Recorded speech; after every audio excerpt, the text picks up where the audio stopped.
Okay, I am testing something here for anybody that's here. I don't know if I got anybody here. Let me. Okay, I am testing something here for anybody. Okay, can you guys listen on YouTube and just tell me if this sound is good? Because this is the first time I've ever used. You're coming up on Facebook. What? Am I clear on Facebook? Listen on YouTube. Yeah, tell me if this sound is good. Okay. I'm on YouTube now. 1 minute. Yeah, leave Zoom because I'm using a different server. They put me on a different server. Don't speak. Let me just take the mute off. Yeah, leave Zoom and just answer me on YouTube or Facebook because this is a different server I've never used before, and I'm trying to do something different. Y'all see, I was able to stream. Okay, Brother Shahid. Am I clear? It's not breaking up because this is not the server I normally use. You're not breaking up. You sound clear to me. You're fine, nice. Okay.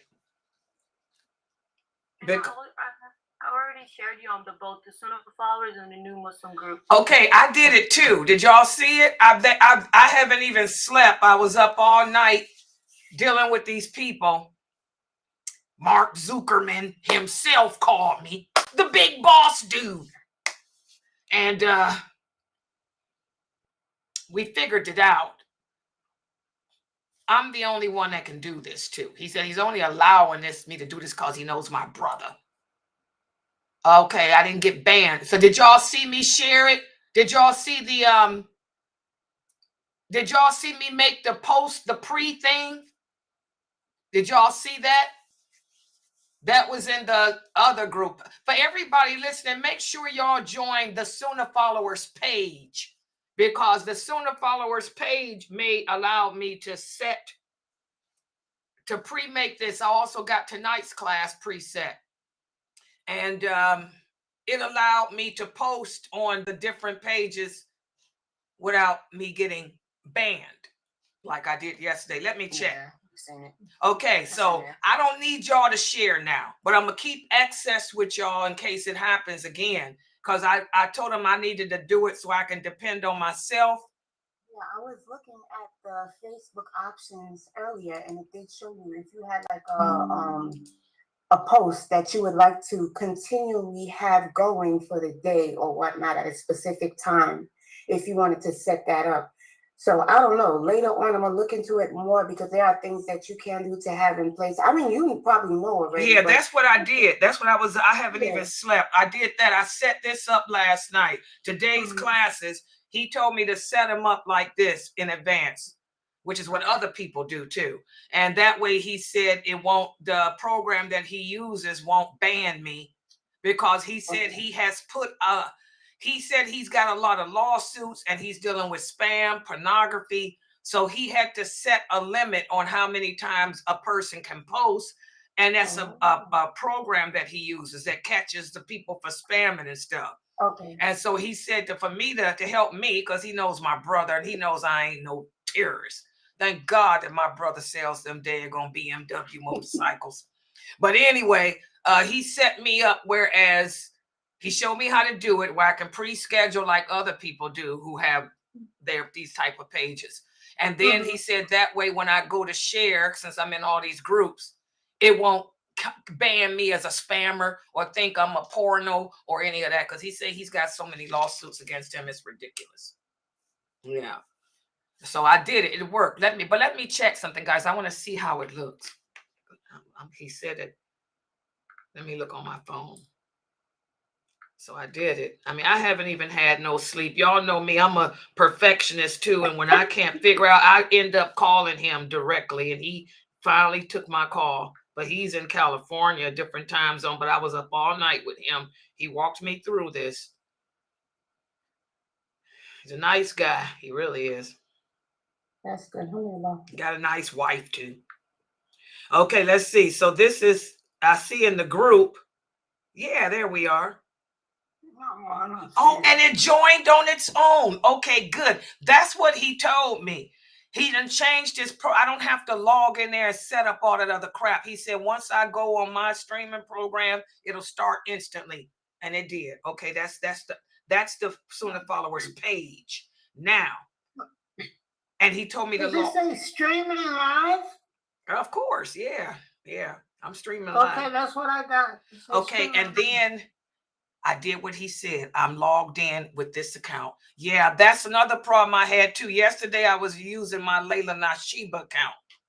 And he told me I cannot log in. Remember this, Fame? I cannot log in as Layla Nashiba. I have to log in with my nonprofit business account, Asuna followers, like I am now. I'm logged in. So you fix that? Yeah. So that's how I was able to start the stream. If I log in as Layla, it ain't gonna start.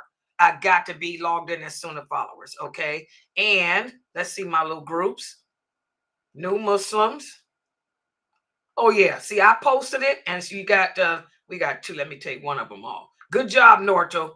But I'm gonna remove yours.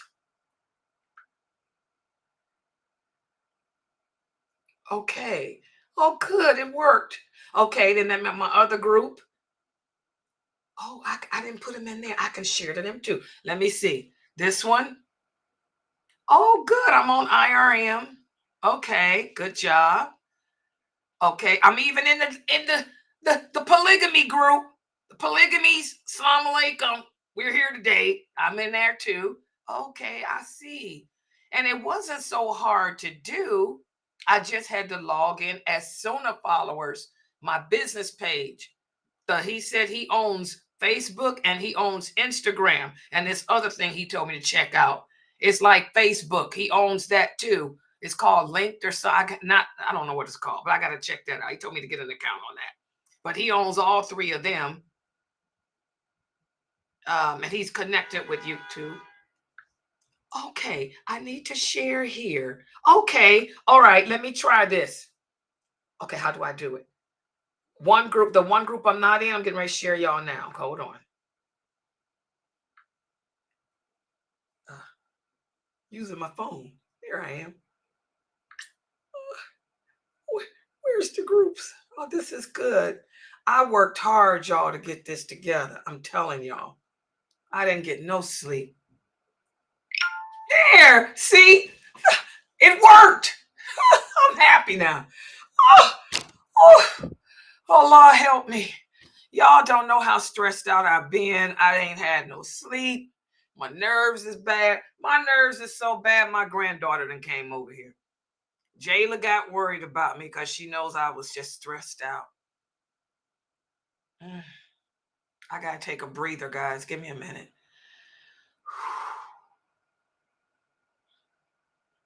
Like I said, I got banned on TikTok. I don't care about TikTok. TikTok is nothing.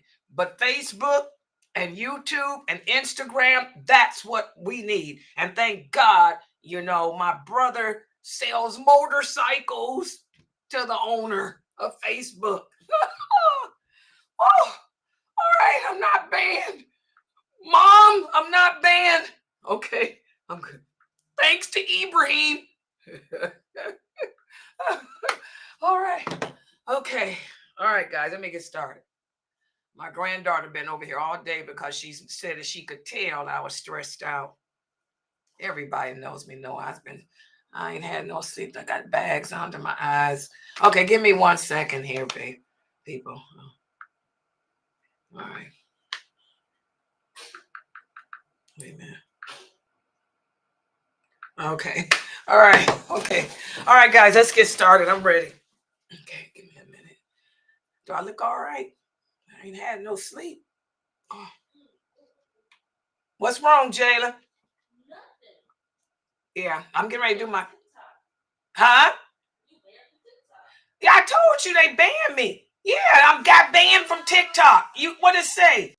She just found out. What does it say when you try to find? What does it say? This person's a terrorist? What does it say?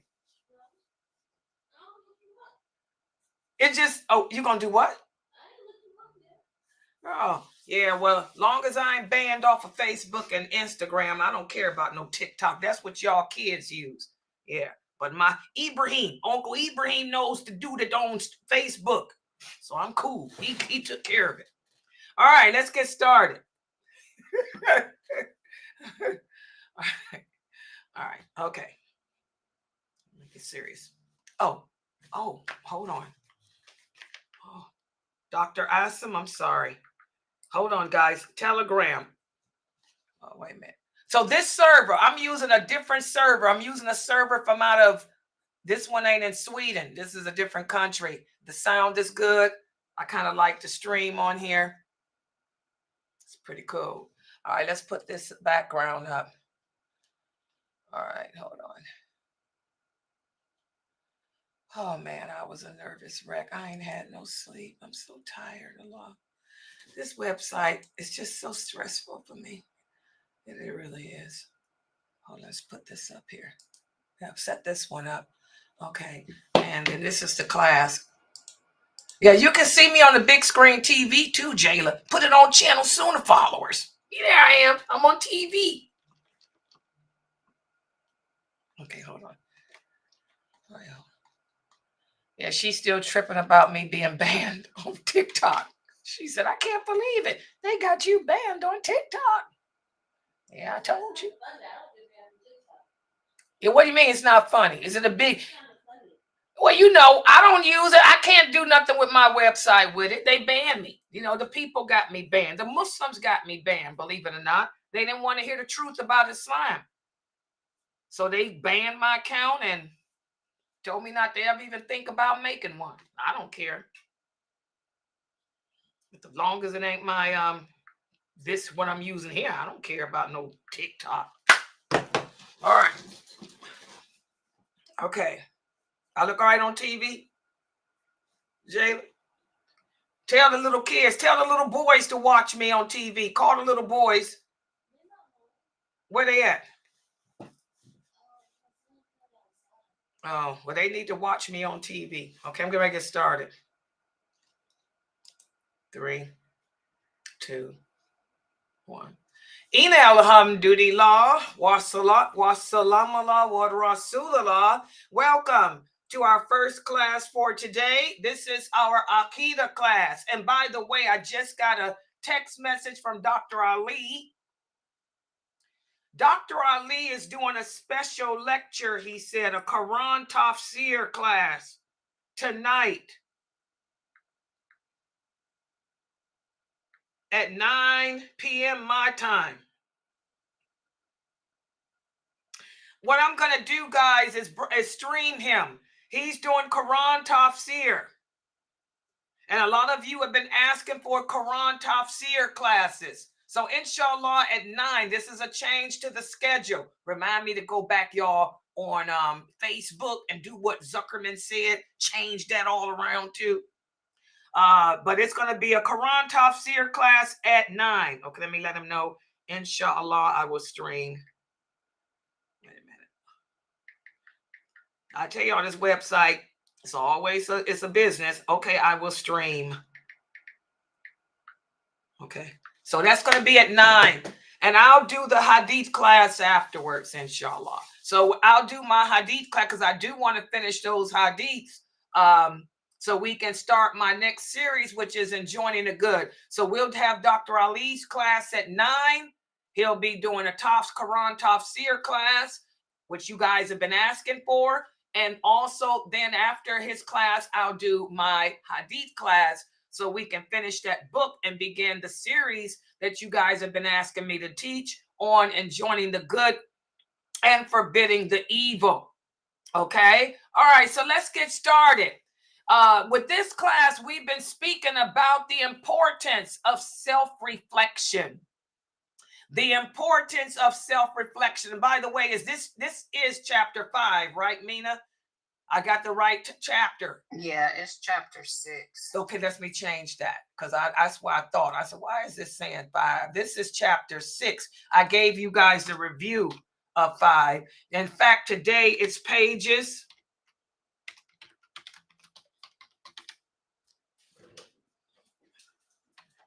204. Yeah, y'all, my granddaughter came over here. She was worried about me. She knew I was stressed out of my mind.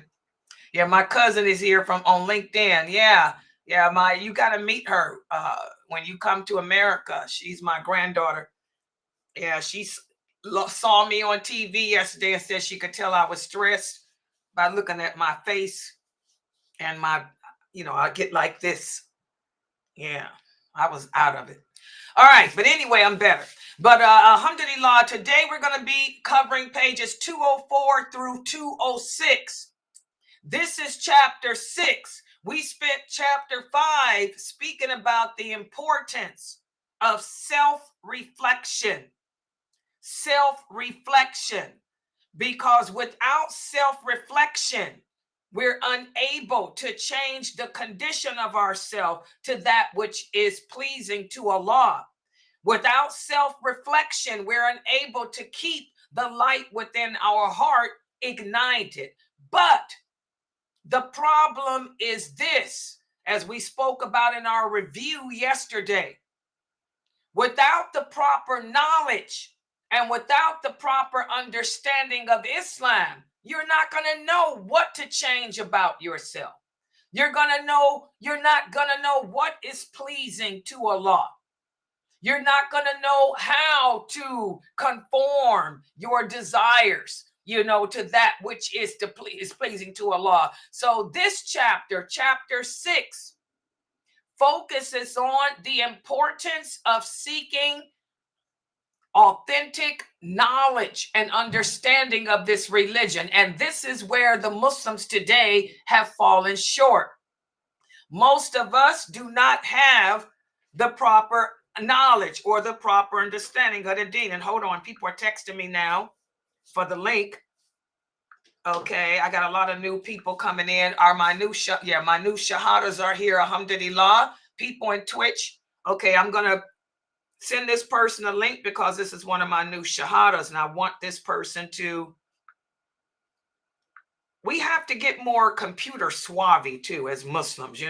That's the thing. We have to get more savvy in how to work the internet. This is the link to the, what is this, YouTube? I'm getting ready to send you guys this person here. Okay. This is me live. Okay. And by the way, you guys did post it in the WhatsApp group, right? The link is posted. Copy link. The link is posted in the WhatsApp group. No, I'm about to. That's what the person just meant. They said they don't have the link. They don't have the link to join. So can somebody please put the link into the WhatsApp group? Inshallah. Okay. All right. Thank you. That's why they text me. Okay. So inshallah, the link is posted. And by the way, guys, feel free to join our WhatsApp group, the Sunnah Followers WhatsApp group. So you can also get the direct links to the classes and all of that as well. All right. So in order to practice our religion properly, we have to have the correct knowledge and the correct understanding of the religion. And that's what this chapter 6, focuses on. How do we determine what is authentic and what is not? Okay. How do we know who to take our knowledge and our information about Islam from? That's what we're going to be covering in this chapter. And there will be a quiz today after my short lecture. So make sure you guys pay attention and take notes. I want the children to participate too. So let me put my PowerPoint up on the screen. And again, I always tell the parents here, turn on your television, go to your YouTube app, channel YouTube, and type my name, Layla Nashiba, and you will see me live on TV. The kids love to watch me on the big screen TV, and also the adults do too, because you can see better, especially if you got a 65-inch TV like I got. My granddaughter's in there watching me. Okay. All right. Okay. All right. Okay. So let me put the PowerPoint up on the screen. Give me a second here. We're going to go to this. All right. And I'm going to start with the people here in Zoom. And I have to let them people know that the server worked pretty good, that they got me on. Whatever this server is, they got me on. It's working pretty good. All right. Yeah, I was up all night dealing with this, man. Y'all just don't know. No sleep. Okay, here we go. Let me screen share this. Everyone can see. All right, there it is. Make it bigger, larger. Okay, there's the PowerPoint. Let me go this way with it too. Uh-oh. Wait a minute. For some reason, I can't move this out the way. All right. And slideshow. Okay, here we go. So for those of you who are new, and I do have some new people joining today, this is the book.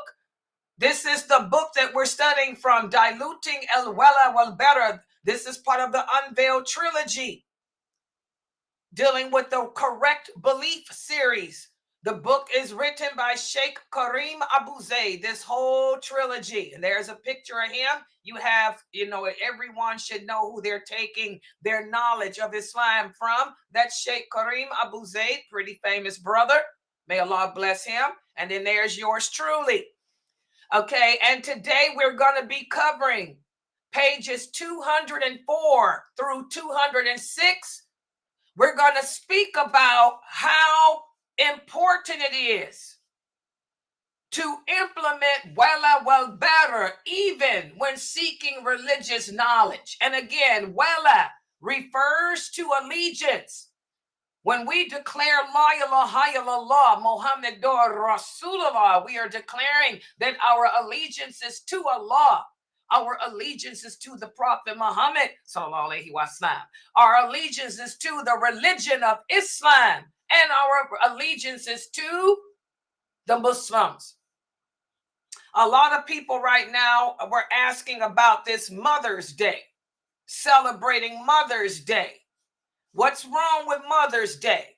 All it is a day that America has set aside one day out the year to commemorate their mother and to thank their mother for all she's done.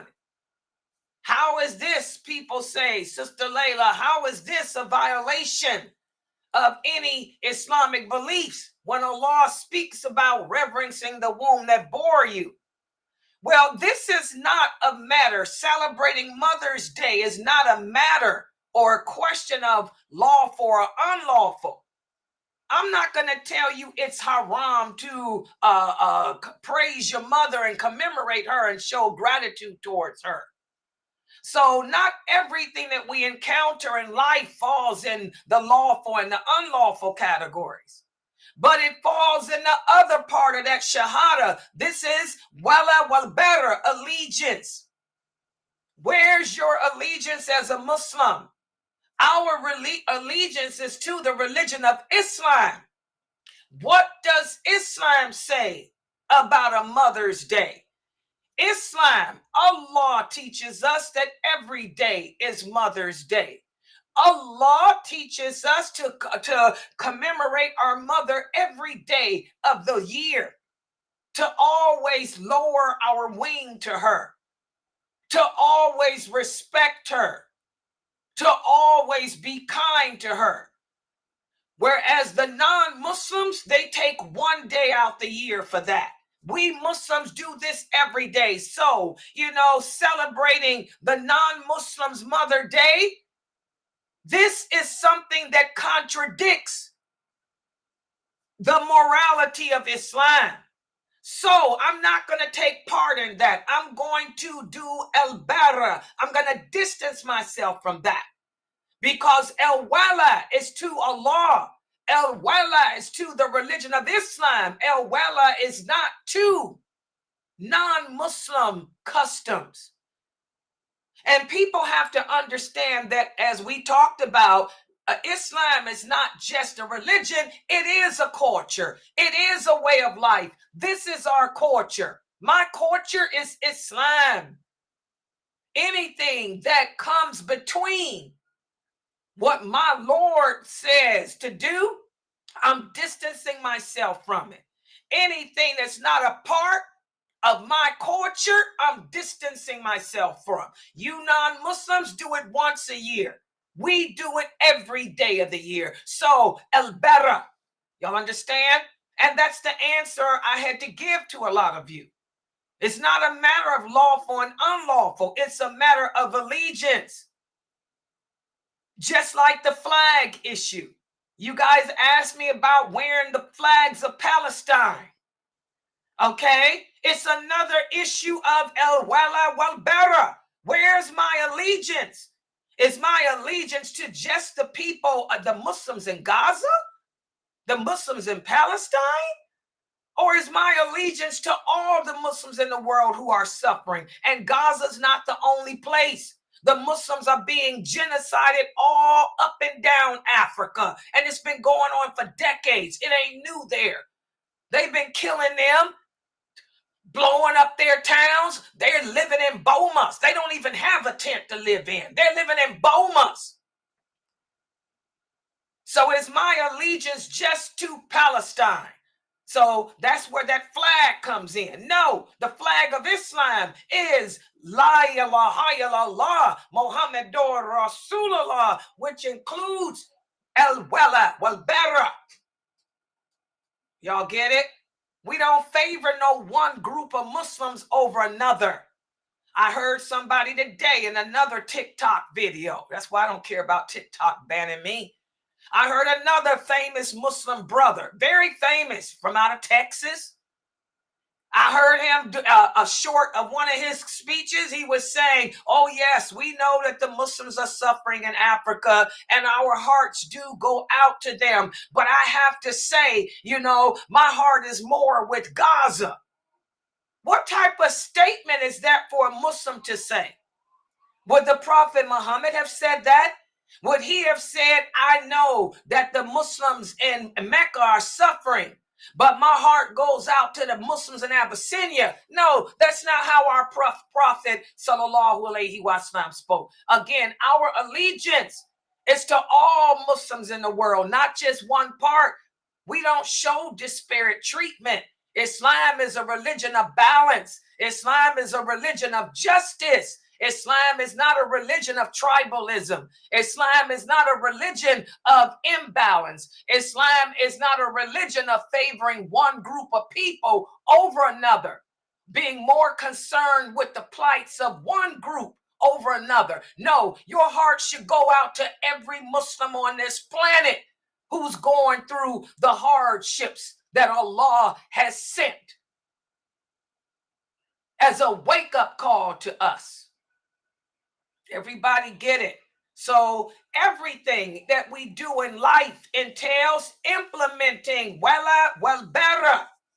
And it holds true even when it comes to seeking knowledge of our religion. You have to know what type of knowledge to distance yourself from. And you have to know what type of knowledge, you know, to cling to as Muslims. And that's what this chapter is all about. So let's take a look at pages 204 right here. And Sheikh Kareem Abu Zayd, may Allah bless him and forgive him of his sins. Ameen. He begins this with this verse of the Quran, where Allah says in the interpretation of the meaning, and verily this is my straight path, so follow it and do not follow other paths, because they will take you away from Allah's path. This he has ordained for you so that you may become righteous. You know, yesterday I did my class on the signs of the last hour.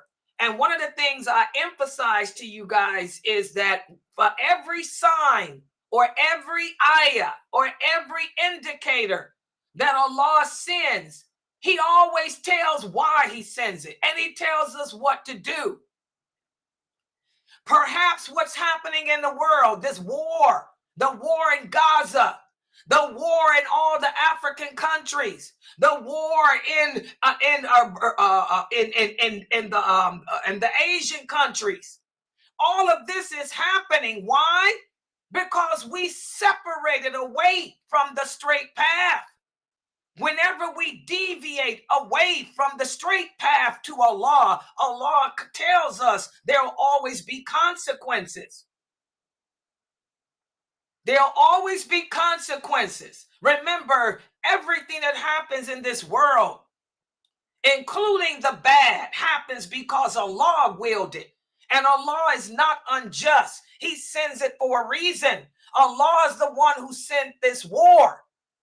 He sent this war as a wake-up call to us Muslims to look and see how we've separated from his path. When I hear a famous speaker like the brother in Texas that y'all love so much, putting out all these videos about Gaza, okay? And he has the nerve to say in several of them, yes, I know the Muslims are suffering in Africa, but I have to say my heart is with Gaza. Look how he's separated. In other words, yeah, I know y'all going through heck in Africa, but hey, I'm sorry. I'm Arab. I'm Palestinian. So I'm standing with my Palestinians. I don't care about the Sudan. You know, I don't care about the Congo. And these are all Muslims I'm talking about. These are not Kafirs. Niger is a Muslim country. I don't care about Niger. Niger had to call in Russia. Okay? I don't care about Burundi. I don't care about Ghana. I don't care about Senegal. I don't care about Somalia. I don't care about Yemen. Okay? It's my heart is with those people in that one part of the world. This is how we have separated. So again, guys, like we talked about yesterday, whenever Allah sends calamities, we're supposed to wake up and ask ourselves, what are we doing? Am I a cause of this? You're supposed to check your iman, check your faith, check your practice. What am I doing that I shouldn't do? How far have I deviated away from the path of Allah? Most Muslims don't have wala, allegiance towards each other.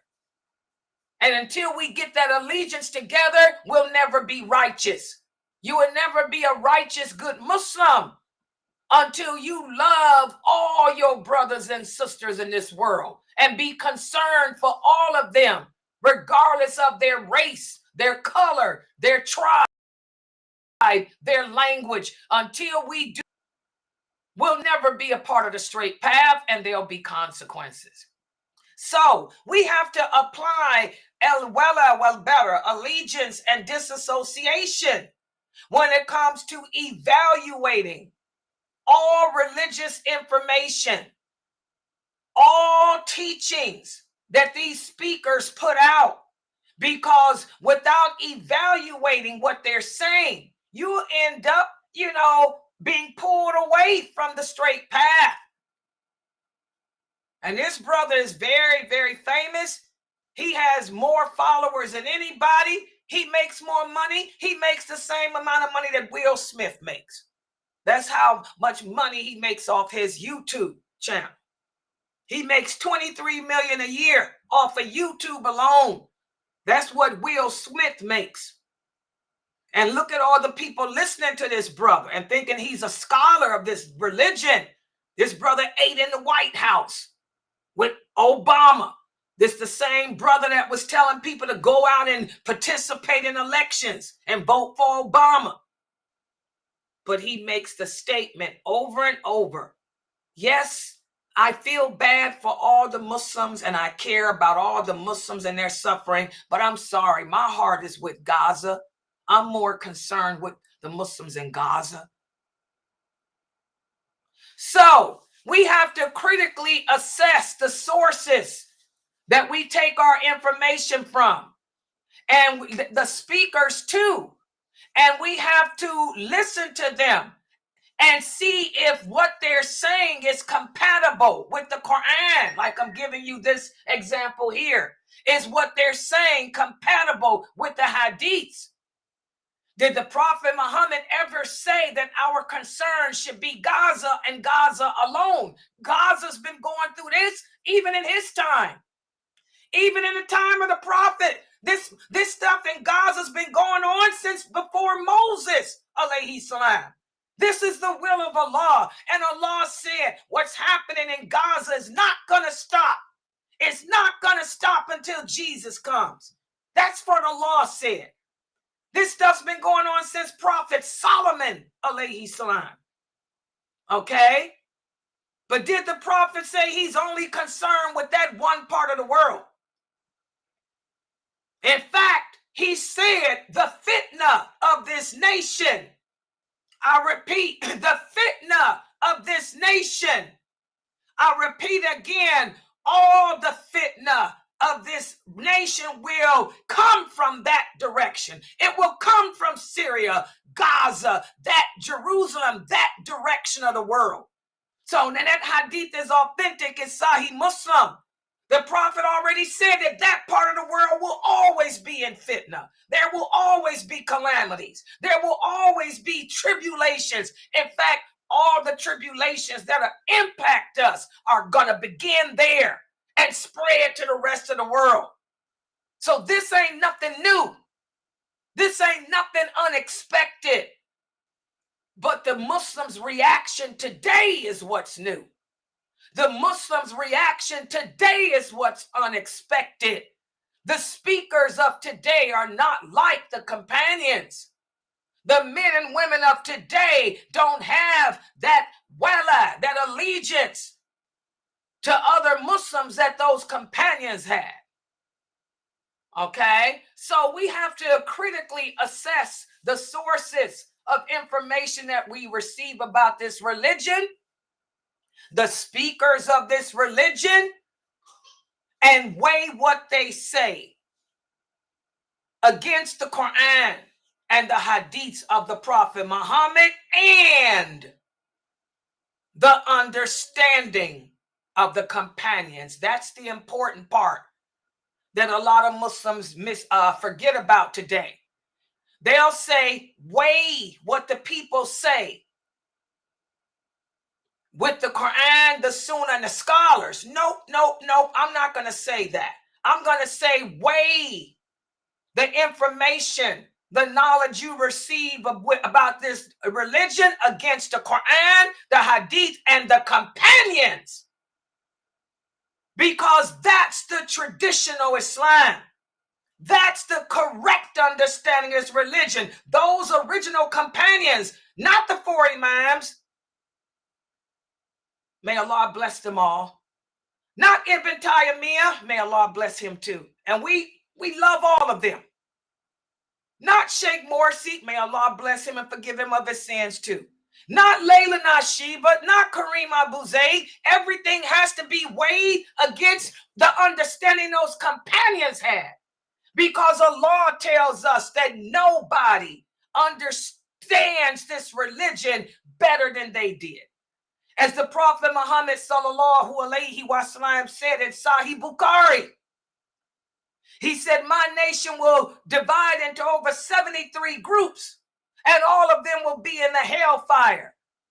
All of them, except for the ones that stay upon the traditional Islam.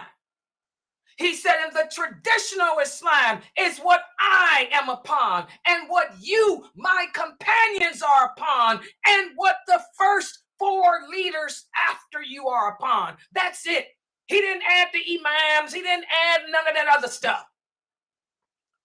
So, when we access the sources of knowledge about Islam, they should be weighed against the Quran, the authentic hadiths, and the understanding of those companions. Men today, they think that a woman, her period is limited. They think her menses is limited to just 10 days, 7 days. That ain't what the prophet said. That ain't the understanding the companions had. The Prophet Muhammad sallallahu alaihi wasallam said a woman's menses is not determined by the amount of days that she bleeds, period. He said it's determined by the color of the blood. And women are different. Aisha, radiallahu anha, said every woman's cycle is different because it changes based on what we are experiencing in life, our moods. So that's an example and now we got all these Muslim women today. So many of you women are praying on your periods, and this is a curse. It's a sacrilege because you were told that you only got 5 days or 7 days. That's a lie. Some women's period lasts 14 days. I'm an example of it. Okay? It's the color of the blood. It's not the days. So this is why we have to stick to the traditional Islam. The traditional Islam is the way the companions understood this religion to be. Y'all get what I'm saying? Now do y'all see why I'm a stickler? Now do y'all see why I'm banned from YouTube? I mean, not YouTube, TikTok. Oh yeah, they banned Layla off of TikTok because I'm refuting all that garbage that these other famous speakers are saying. They're giving you opinions based on methabs and scholarly views and fatwas. When I'm telling you the authentic hadiths that you can't even begin to refute because they're Bukhari and Muslim. Subhanallah. Okay, so again, guys, we have to critically assess the source and the information that we receive about this deen and weigh it against the Quran, the authentic hadiths, and the understanding that the companions had. Listen to what Ibn Masud said about this verse of the Quran. He said, one day the Prophet, sallallahu alayhi, Jean-Louis, get off the whiteboard, baby. Off the screen. There you go. Yeah. Ibn Masud explained this verse. He said, one day the Prophet, sallallahu alayhi wasallam, drew a line in the sand with his hand. And he said, this line is the straight path that'll take you to Allah. Then he drew a line to the right of it and a line to the left of it. And he said, these paths, and there is no path among them that doesn't have a devil sitting at the end calling along its way. And that's when the Prophet sallallahu alaihi wasallam said, verily, this is the straight path. Follow it and do not follow others. That's why, brothers, one of the young brothers here asked me, Sister Layla, why is it that you never give us scholarly views? That's why. I don't have to give you a scholarly view. I'm giving you the understanding of the companions, and they were the best scholars of all time. I don't have to give you a modern day anybody's view. I don't have to give you a method view. Okay? I'm giving you what Aisha said, what Umar said, what Abu Bakr said, what Ibn Masud said, Ibn Abbas. And nobody understood this religion better than them. Why would I go from 1 to 1,000? Why would I go to the bottom of the barrel when I can pick from the top? Why give you the worst when I can give you the best? Common sense. So be careful, guys, when it comes to accessing the sources. So that verse of the Quran and those hadiths, they emphasize the importance of sticking to the straight path and avoiding anything that's going to lead you away from it. And also, we do this by applying Al-Wala WalBara. If something's going to take me away from Allah, I'm going to distance myself. For example, this stuff about covering the face. None of the companions of the Prophet said a woman has to cover her face except Ibn Masud. Ibn Masud, out of all those over 3,000 original, there were over 3,000 original companions.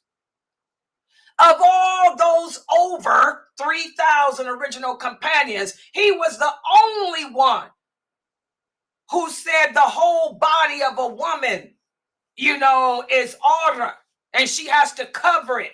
That one eye and all that stuff, that came from Ibn Masud. But that was not the understanding of Abu Bakr. That was not the understanding of Umar. That was not the understanding of Uthman. That was not the understanding of Ali. That was not the understanding of Aisha. That was not the understanding of Salama. That was not the understanding of Ibn Abbas. That was not the understanding of Ibn Umar. And they all out-trump. All of them out-trump Ibn Masud, and the list goes on and on. They said a woman's face is not part of her aura. They said when a woman goes public, the things that can be seen is her face and her hands and whatever makeup and jewelry she has on them. Oh yeah, there it is. Makeup is not haram. Women have been wearing makeup since Allah made Eve. The prophet's wives wore makeup. Their makeup was like mine, flawless. Okay? They wore the same makeup I wear. Okay? And they wear jewelry, the same jewelry I wear. Subhanallah. So again, guys, we have to distance ourselves from those ideologies, those statements, and those beliefs that contradict what those original companions said. Y'all understand that? That's an example. Layla Nashiba ain't covering up her face. Okay? Layla Nashiba is fierce in her appearance. Layla Nashiba knows Allah loves beauty. And I want to make sure I'm beautiful in my home and outside my home, because I know Allah loves beauty. And I'm going to emulate him on that. Make sure that my appearance is impeccable without making a public spectacle of myself. That's the key. You sisters got to still work on that. Learn the difference between a public spectacle, what is defined as a public spectacle, and what is not. So again, we apply Al-Wala WalBara in evaluating all religious information and all teachings that we receive. That information, those teachings have to be in sync with the Quran, the Hadiths, and the understanding of those companions, not anybody else. Okay?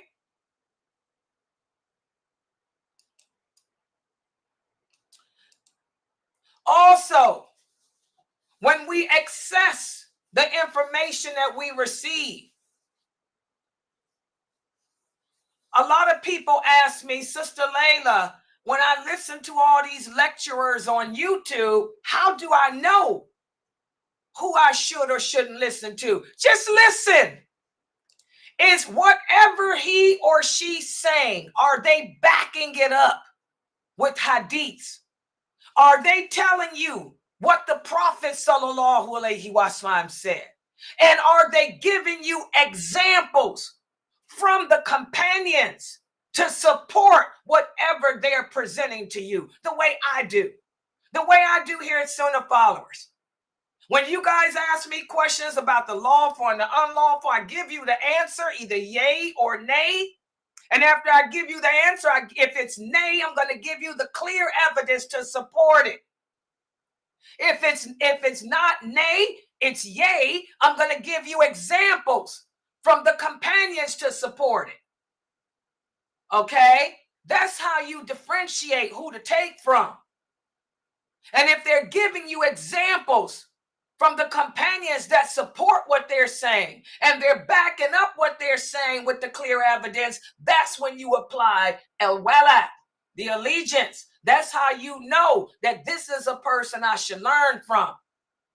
And as Muslims, we can protect ourselves from being led astray by false teachings and misguided ideologies if we do this.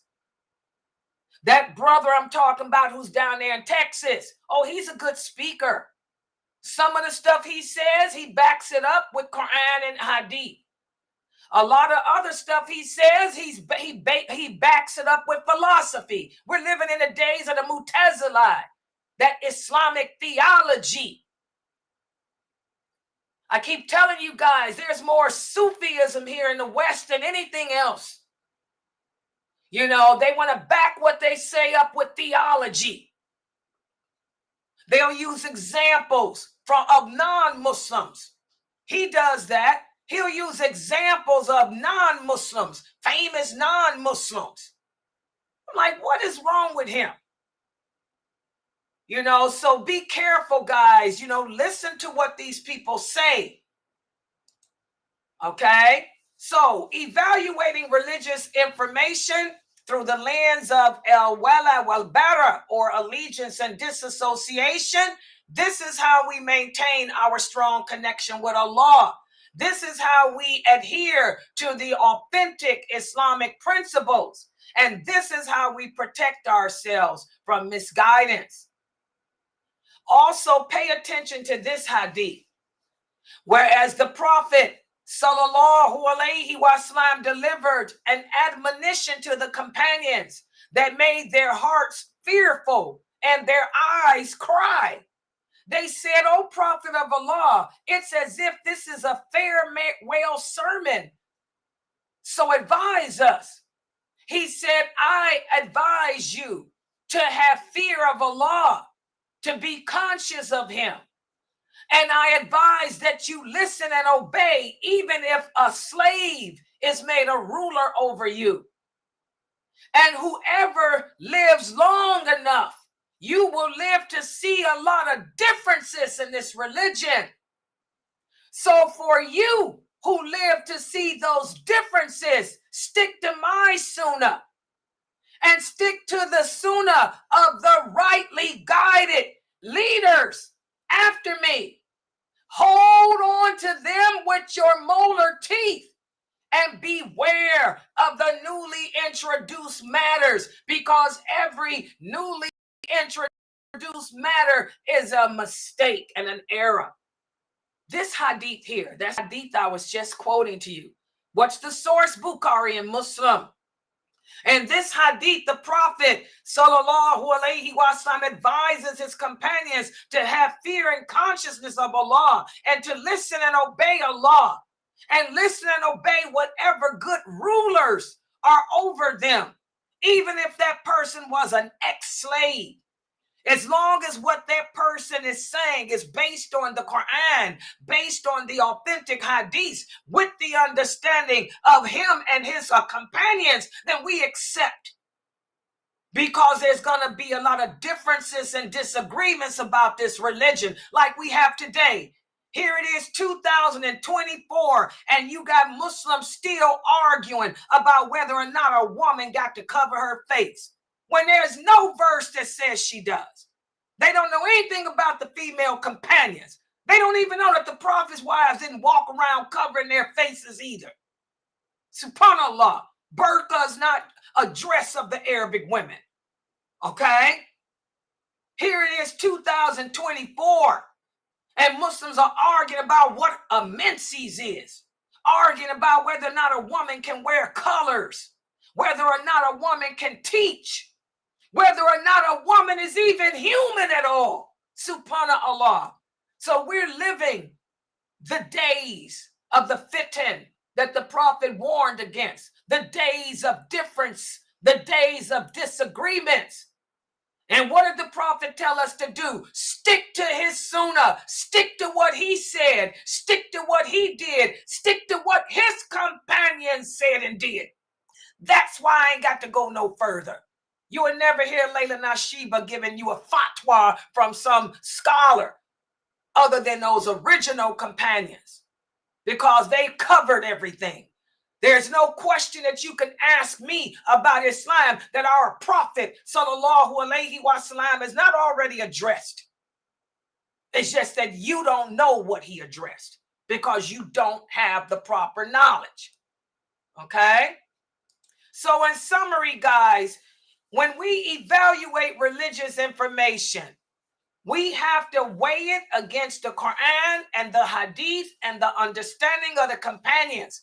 Don't ask what Imam Shafi said. Don't ask what Ibn Taymiyyah said. Don't ask what Sheikh Morsi said. Don't ask what a Sheikh Qaradari said. Ask, what did Ibn Abbas say? What did Aisha radiallahu anha say? What did Umar say? What did Ibn Umar say? So we should seek guidance from trustworthy scholars who are well versed in the Quran, well versed in the Hadith, and well versed and knowledgeable of the companions. Y'all understand that? Because without critical thinking, without weighing your information on those sources there, you'll be lost. And unfortunately, most Muslims living on earth today are lost. That's why Allah has sent the war against Islam. And it's not just in Gaza. It's in Africa and other places too. All right, so now let's test your understanding. I'm going to give you a quiz. Told you guys to pay attention. Here's my quiz. Hold on, I want to see these answers too.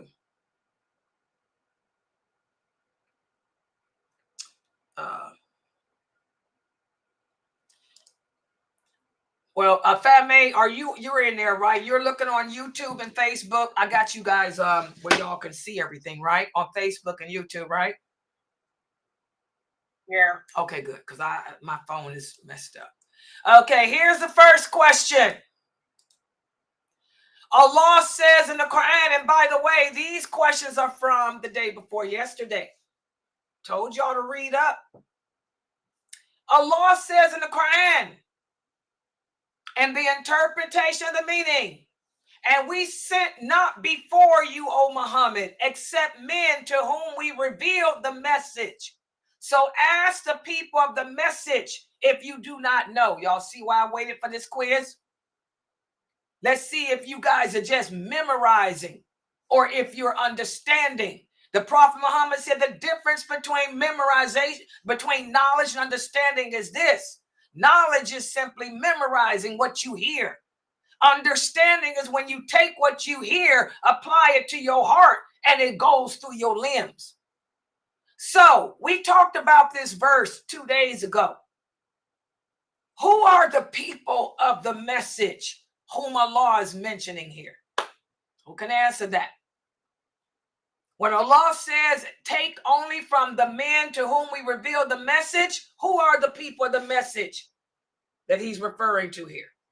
Anyone? He is referring to all the prophets that came before him. What do you guys think of her answer? Anybody disagree? Everybody's in agreement? MashaAllah, good job. That's the correct answer. Oh, yeah, that's the correct answer. Exactly.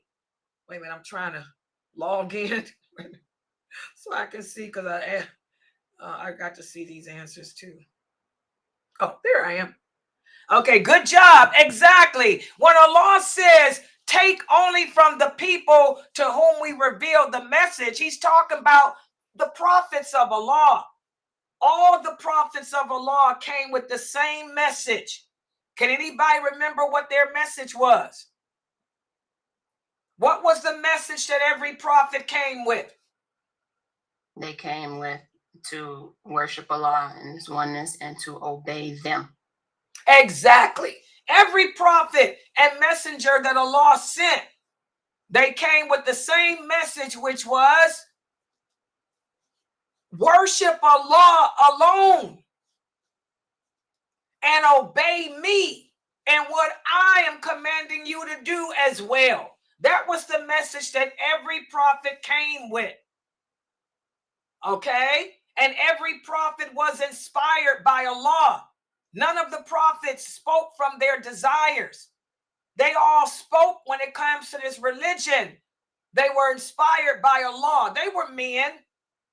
They made mistakes in their other aspects of life, but not when it came to giving the message of Islam. They were inspired by Allah. So we're supposed to follow them.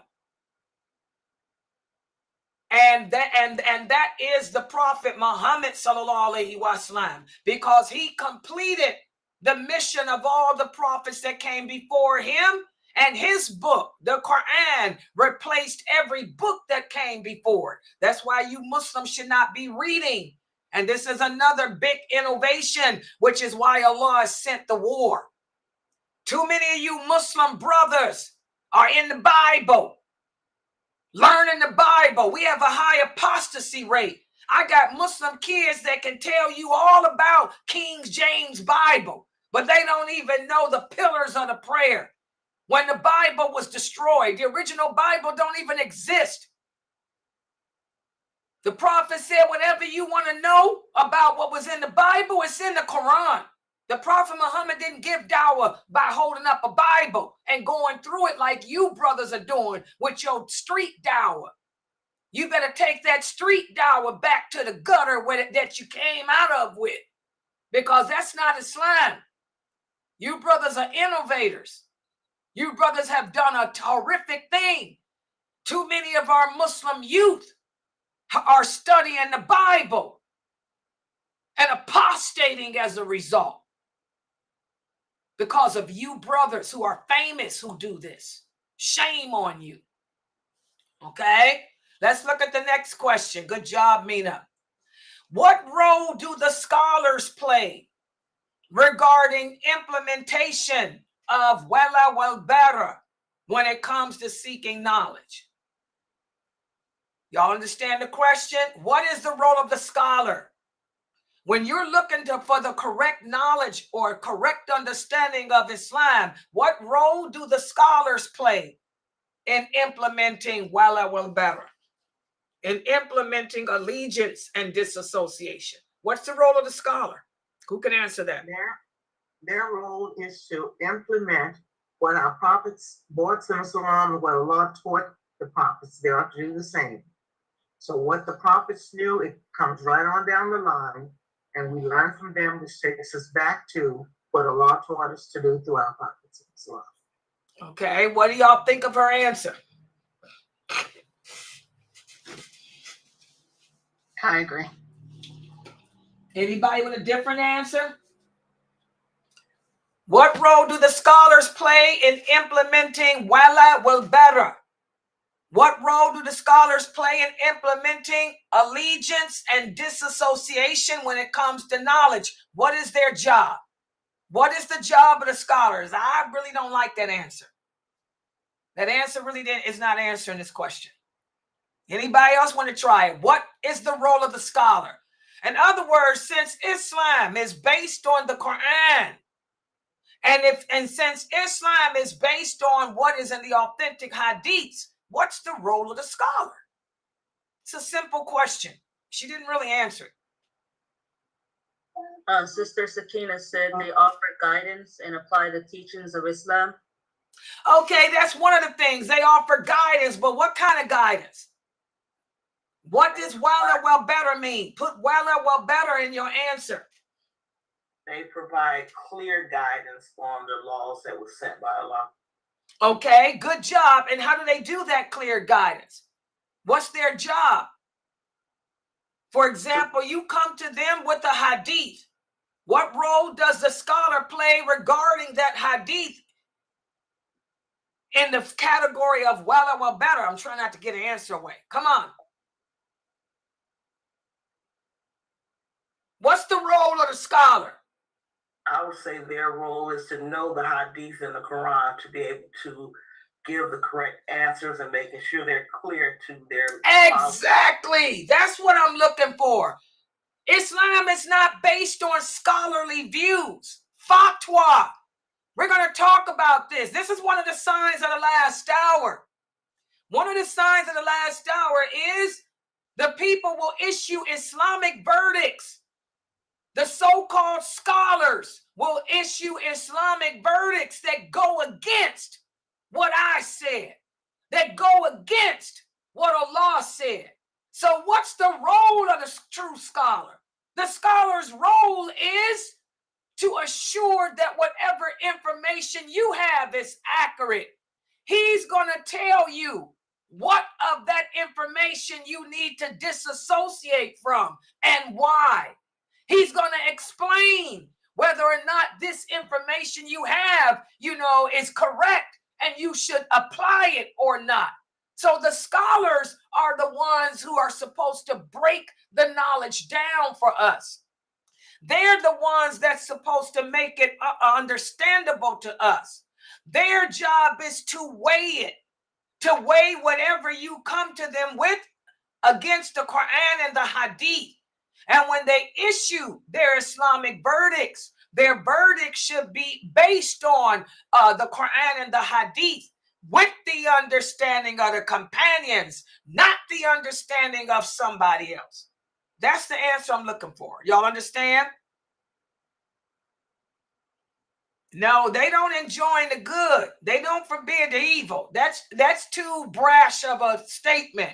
Their job is to weigh their decisions or weigh the information against the Quran, against the authentic Hadith, and give you the understanding of those companions. You don't see that happening today because the scholars are a dying breed. They're dying out like crazy. We lost so many scholars since the year 2000. My teachers, two of mine died. Sheikh Albani, Sheikh Uthaymeen, Sheikh bin Baz, may Allah bless them all. Subhanallah, these were some of the greats of our time. And these men have been replaced with these other people who don't do like they do. That man in Saudi Arabia, I'm sorry, I wouldn't take none of his Islamic verdicts. That man gives the worst Islamic verdicts I've ever heard. That man is from Saudi Arabia that y'all listen to. That Islam Q&A show. I wouldn't take nothing from this brother. His answers don't make no sense. He doesn't weigh it against the Quran, most of his answers. He don't weigh them against the Hadith. He don't understand. I mean, how can you issue an Islamic verdict saying it's haram to wear French braids? What does Allah say about French braids in the Quran? What did the Prophet Muhammad say? How dare you say it's haram that if a woman wears braids in her hair, she's imitating kafir? Where did you get that from? Don't you know the Prophet's wives wore braids? Are you crazy? So y'all got to be careful. The role of the scholar, they have to weigh their decisions against the Quran, against the Hadith, and give you the understanding those companions had. How can you say because a man got his hair in braids, he's imitating a woman? Don't you know that the companions wore braids? The Prophet Muhammad used to have his hair braided. Aisha, radiallahu anha, used to comb his hair, brush it, wash it, and she used to braid it. She loved to braid the Prophet's hair. So how can you issue an Islamic verdict saying that if a man has braids, he's imitating a woman? Where did this man base that on? He doesn't know the Hadith? Y'all get it? So the scholar has to implement Al-Wala WalBara by weighing everything against the Quran, the authentic Hadith, with the understanding of the companions. And learn to say, I don't know. That's the problem today. These brothers don't know how to say, I don't know. Okay? What about this? We talked about the other day how the Prophet sallallahu alaihi wasallam said the true scholars are the inheritors of the prophets. What did he mean? What does this mean? When we say that the true scholars are the inheritors of the prophets, what does that mean? Can anyone tell me? What does it mean to say that the true scholars are the inheritors of the prophets? What does that mean? Break that down.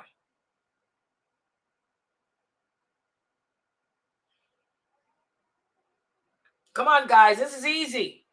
We've talked about this hadith so many times. Y'all hear me say this hadith almost once a week. What does that mean?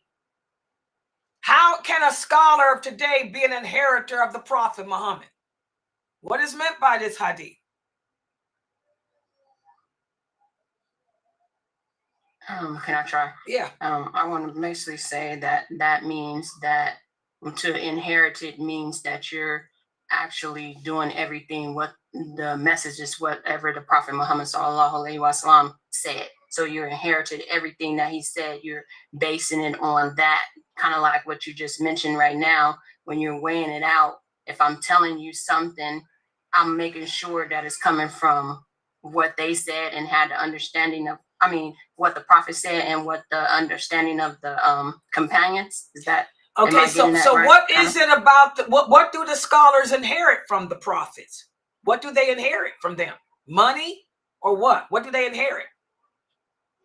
His knowledge. Good job. That's what's meant.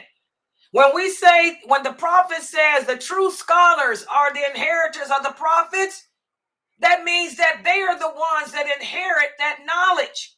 Like I told you guys yesterday, that knowledge goes all the way back. Like Sheikh Saud was talking about, when you learn the Quran, your teacher, he goes all the way back to those companions to the prophet. The same with the knowledge.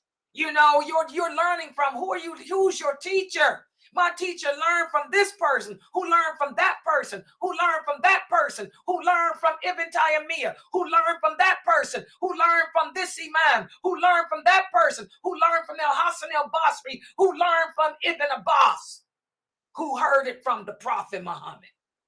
So the true scholars, they inherit the knowledge of the prophets. Their knowledge goes all the way back to the Prophet Muhammad, sallallahu alaihi wasallam. And you can tell the difference, because when they speak about this deen, it ain't like nobody else.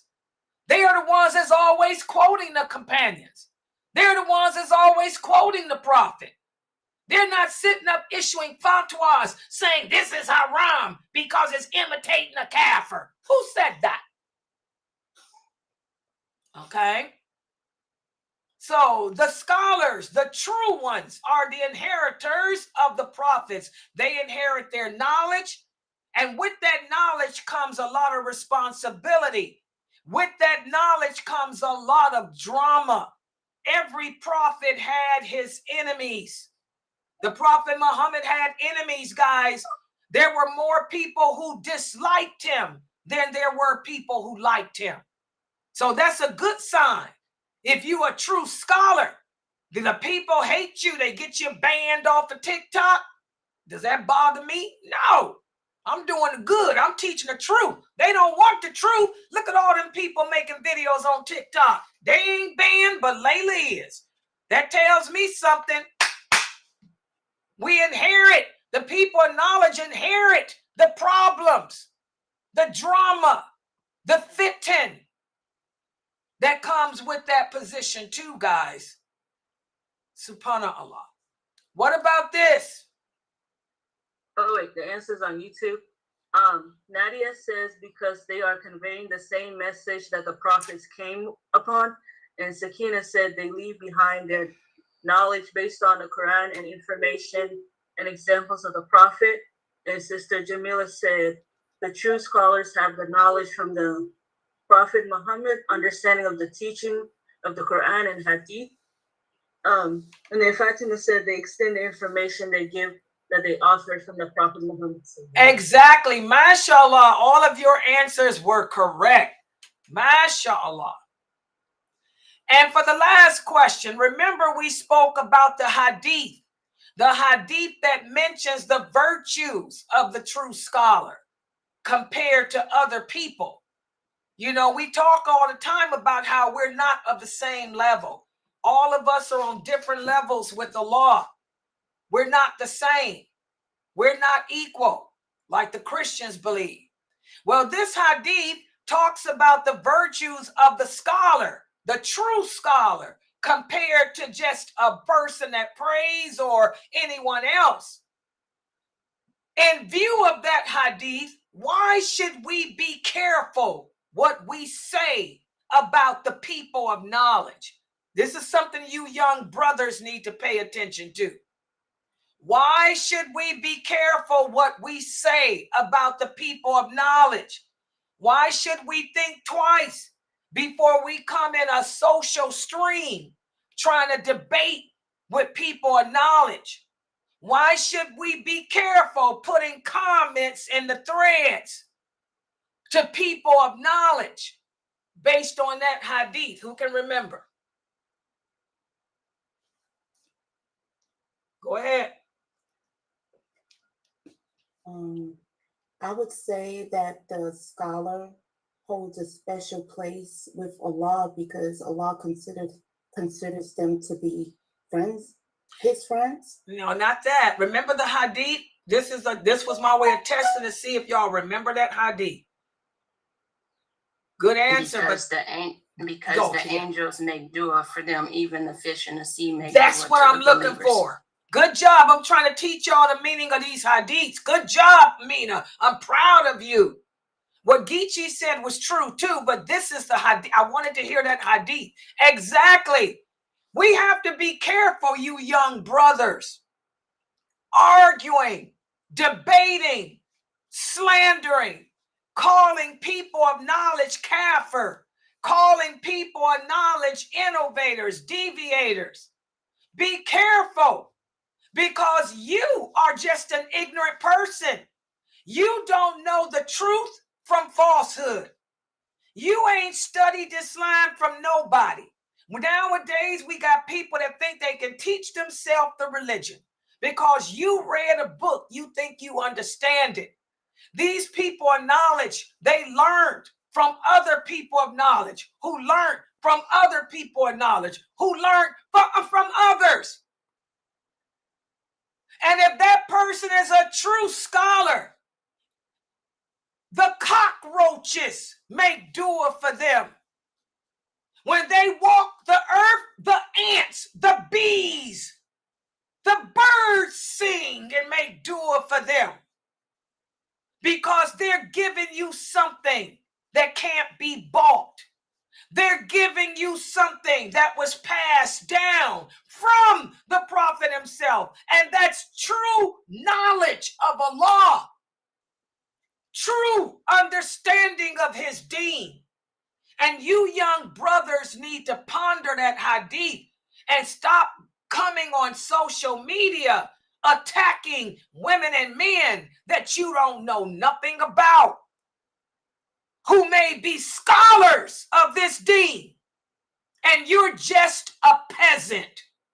You're just a peasant who don't even know the pillars of the prayer, who don't even know the lawful and the unlawful. But you want to come in and debate and argue and try to rain on a parade of a person of knowledge. You have the curse of Allah on you. You have the curse of the cockroach on you. When you leave your house to take out the trash, the ants curse you. The birds curse you. Maybe that's why dung falls on you.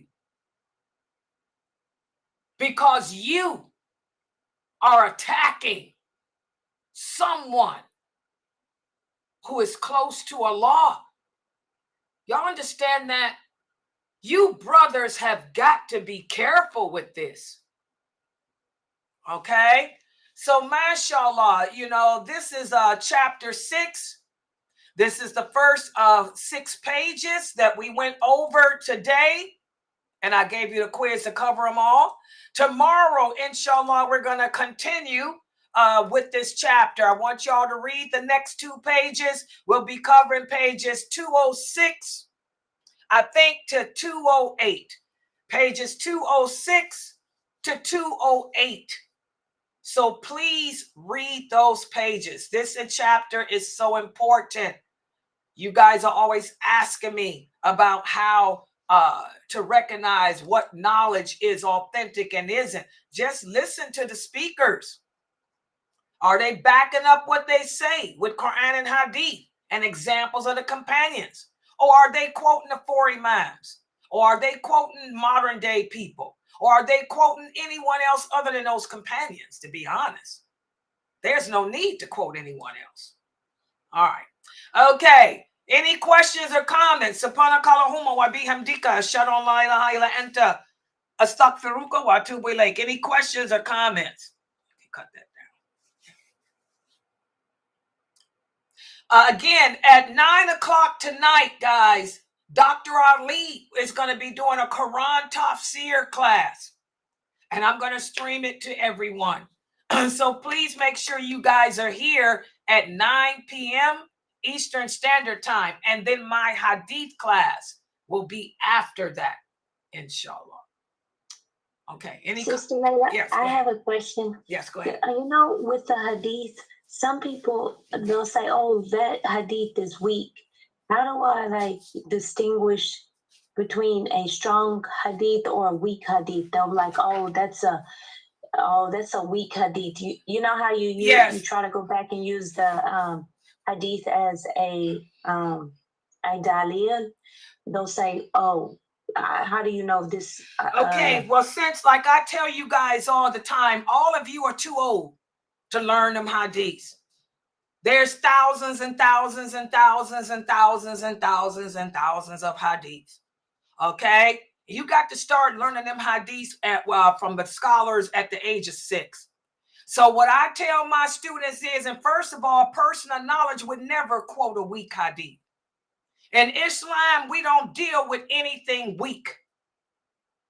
Allah doesn't, like Allah says, the strong believer is more beloved than the weak. A true person of knowledge is not going to use any weak hadiths. And a true person of knowledge knows which hadiths are weak and which aren't. Like me, you will never see me giving y'all a weak hadith.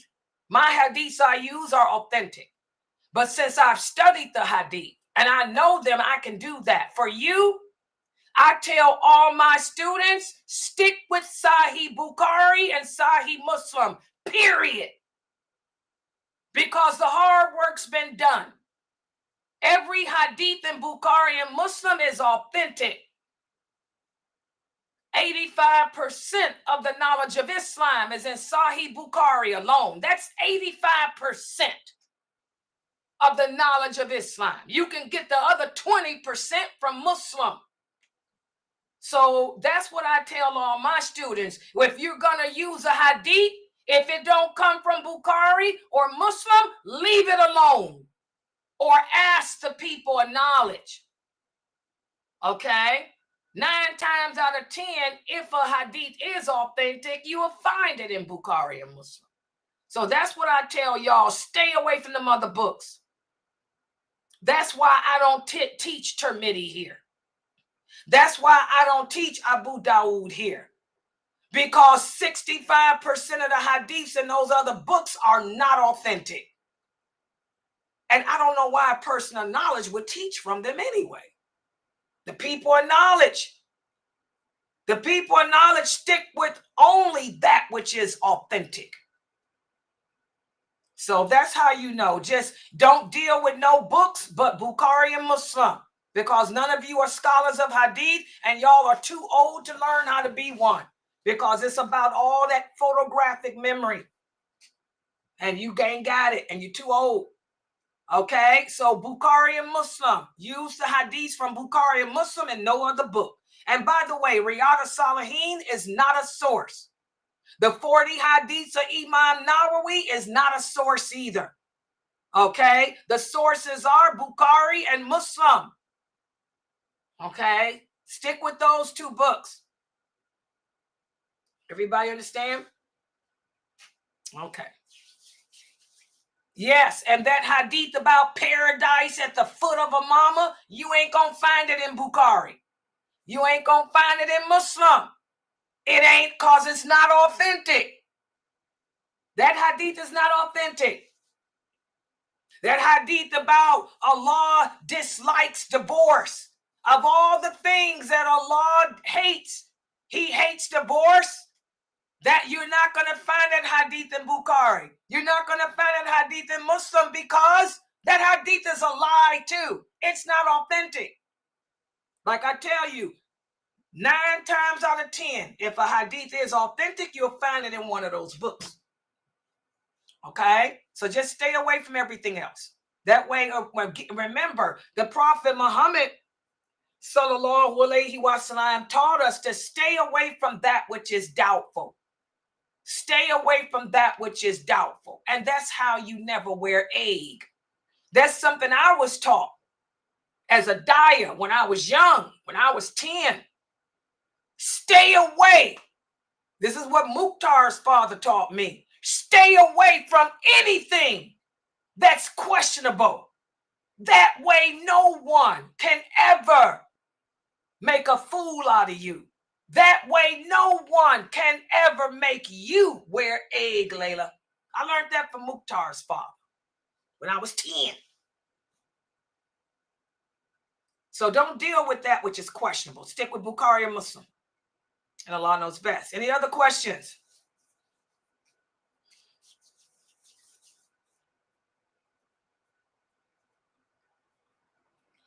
Yeah. Exactly, sister. MashaAllah. Sister Fast, she said, yeah, Bukhari and Muslim, because those other books got so much stuff in it. Yeah. And why deal with it? Exactly. Why deal with that which is questionable? Exactly. All right. Any other questions? Okay, I'm going to log out for now. 9 o'clock, Dr. Ali Shahada. Like I said, I had to change the schedule. I'm getting ready to make the thing. Dr. Ali is doing a Quran Tafsir class at, let me look at this.